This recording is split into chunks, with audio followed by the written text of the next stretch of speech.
عمرك حسيت إنك مهما حاولت تسيب العادات الوحشة في الآخر بترجع لها تاني؟ تفضل ماسك نفسك كام يوم، يمكن كام أسبوع، وفجأة تلاقي نفسك وقعت في نفس الغلطة من جديد. بص، أنا مش جاي أقولك نفس الكلام المكرر. شد على نفسك، خلي عندك انضباط. الكلام ده لوحده مش كفاية. اللي هقولهولك دلوقتي هيساعدك تبني نسخة جديدة منك، نسخة مش بتشوف العادة الوحشة دي أصلا جزء من حياتها. فكر فيها كده، طول عمرنا متعودين يتقالنا خليك قوي ولا حاجة تهزك، بس الحقيقة احنا مش كده. احنا بني ادمين، بنتأثر، بنتشد، وبنقع في نفس الدواير حتى واحنا عارفين انها بتضرنا. فبدل ما تفضل تحارب نفسك بالعناد والانضباط كل يوم، لازم نلعبها بذكاء. خليني اقولك حاجة، لو انت بتذاكر والتليفون جنبك وقلت لنفسك مش هلمسه، ايه اللي هيحصل؟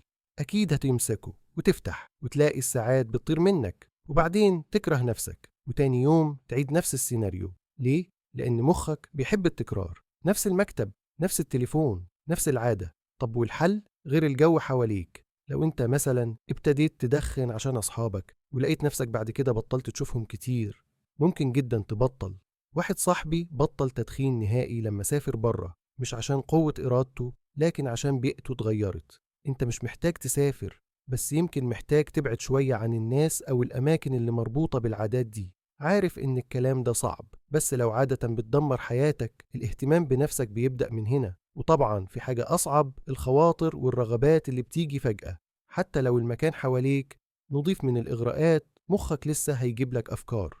لو فضلت تقول طول اليوم مش هضعف مش هضعف، في الآخر هتضعف. ليه؟ عشان إحنا بنعمل الحاجات اللي طول الوقت شاغلين دماغنا بيها، لكن في نفس الوقت ما بنشتاقش للحاجة اللي بننساها. فاكر المرات اللي كنت مندمج في الشغل ونسيت تفتح الموبايل بالساعات؟ ده مش صدفة، ده تصميم.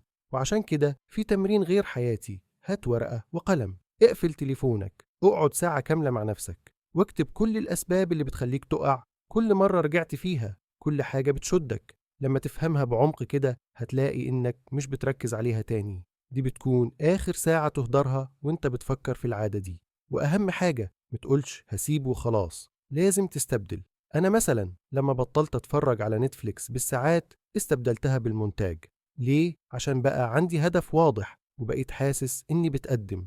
القناة دي، المجتمع اللي احنا فيه دلوقتي كله موجود عشان استبدلت عادة وحشة بحاجة بتبني، والإبداع ده اللي بيخلي المخ عايش ومتجدد. الخلاصة، متعتمدش بس على قوة الإرادة، غير بيئتك، افهم أفكارك ورغباتك، واستبدل العادات الوحشة بحاجات أحسن.